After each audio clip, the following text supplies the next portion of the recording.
Okay, so I am going to be making the golden butter cream cake from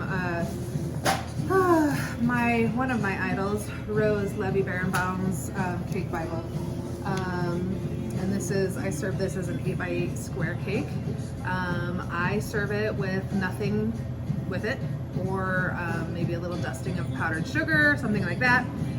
This customer ordered the cake with a layer of whipped cream. So we will be making some whipped cream to go with that. So follow along. Okay, so here's a little shot of our ingredients. The rock star of the show is, of course, this high-fat, gorgeous butter that we're going to be using. 150 grams of that, 3 egg yolks, some baking powder and salt, which, take a look at that. That's the salt that I use in every recipe. That's Redmond real salt, ancient kosher salt, and they are not paying me to say that. I love them. A little bit of vanilla, plenty of sugar, some heavy cream, and then I'm gonna sift some cake flour. Definitely cake flour.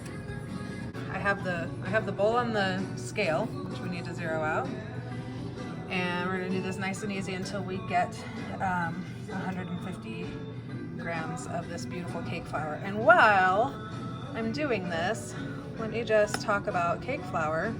I have tried a few different brands. I just find that this Swan's Down cake flour, but also Pillsbury makes soft as silk cake flour, and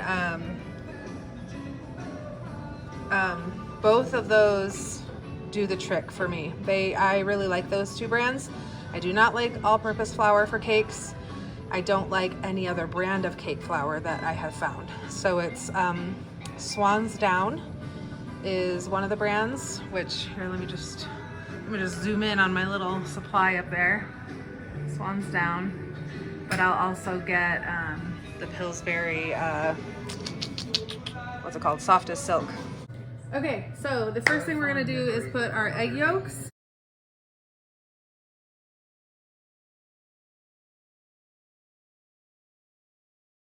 Okay, we are lightly combining the egg yolks, 2 tablespoons of the cream, and the vanilla.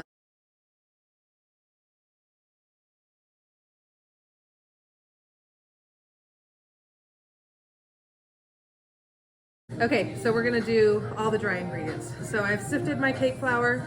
I'm gonna dump that bad boy in. A little tap, tap, taparoo.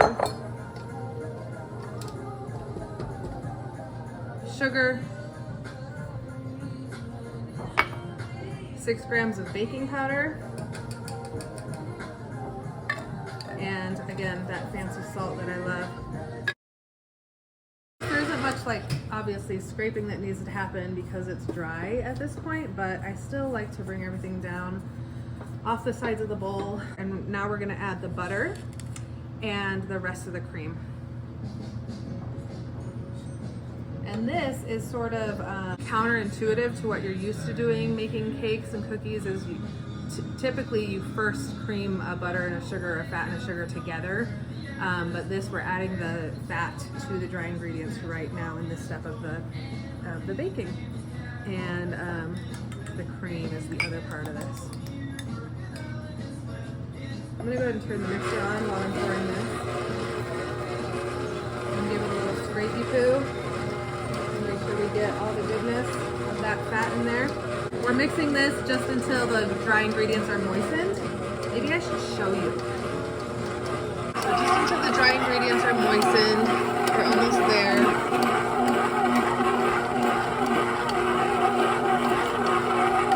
And then we're gonna increase the speed now that the dry ingredients have all like gotten, moist. We're gonna go medium-ish here.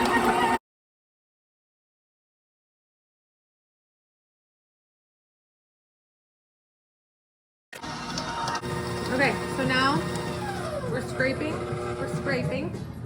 That was weird, turn on. Chris said the other day we might be on the last legs of our mixers, and I'm refusing to believe it. Okay, I have scraped. We're going back to our egg mixture here. We're gonna add this in 3, it's really lit, this isn't a lot of stuff here. This is like maybe a 1/4 cup of liquid. Maybe a 1/3. We're gonna add this in 3 additions to, we're gonna add the egg mixture to this mixture in 3 additions, and between each addition we're gonna beat for 20 seconds. And all of that just like strengthens the structure of the cake. So here goes round 1.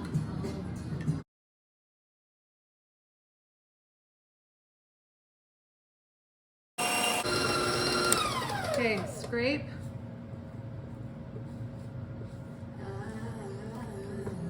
Oh my gosh, so much auto-tune. Can we talk about how music isn't music anymore?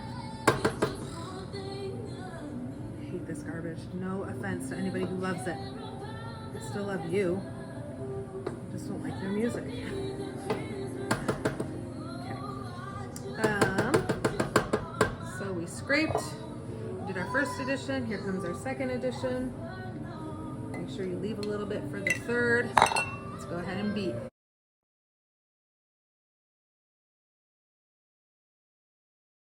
Okay. One more scrape. Actually, we'll do one after this.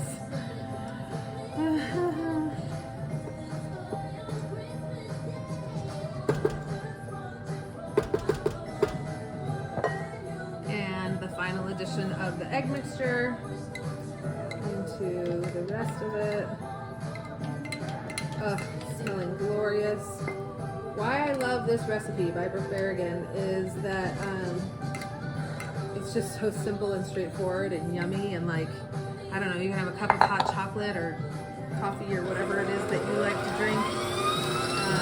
And this is just a perfect, simple little like complement to that. While we're beating these last 20 seconds, let me just say what I use for my pans is Baker's Joy. Again, not getting paid to say this. I'm not important enough to have a partnership with anybody. But Baker's Joy is a flour and oil spray. And so I don't do any butter and flour or anything like that on my pans. I just use this. I have tried the, there's like a more name brand version of it. I can't remember what it is. Is it Pam? I don't know what it is. It's not quite as good. So this is like $3 to $4 a can, and we use a lot of this, and I won't use anything else. The other thing I'll plug is the brand of pans that we use in the bakery is USA Pan. Also, not paid sponsorship. I really just do love them, and they're super sturdy and I don't want to say ribbed, but they're ribbed. And they just bake really well, really evenly. We use it for all of our pans, our big ones that we make the hand pies on, our cake pans, everything. USA Pan, y'all. I think I got my first set up at what's that place called? Oh my gosh, what's that place called? It's like up off of like some Pleasant View exit. Oh my gosh, I know you guys are saying it out loud while I'm trying to think of it. Smith and Edwards. I think I got my first ones at Smith and Edwards, and I was like, these have changed my life. And that's all I will buy now. Okay, so your batter is kind of on the thicker side. It is not like cookie dough, but it's definitely not like a loose cake batter. It's more of like, I don't know, maybe a brownie batter texture. So we're gonna spread it into the pan.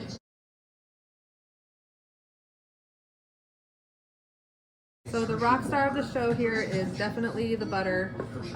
If you don't already know this about me, now you know I only use salted butter in all of my baking, and I only use high fat, specifically Kerrygold butter. Again, no one's telling me to say that.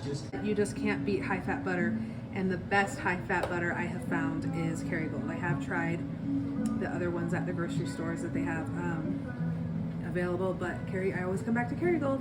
It's totally against the baking religion that I use salted butter in all of my recipes, but I mean, I have a bakery, so I'm doing something right?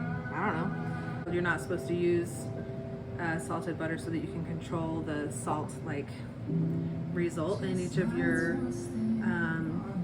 treats. But the thing is, every time I have, or when I decided to switch over, it was because every time I like used salted butter, it was just a better flavor, just an elevated flavor with salted Kerrygold butter and of course real vanilla and the salt that I mentioned. Here's the cake going in.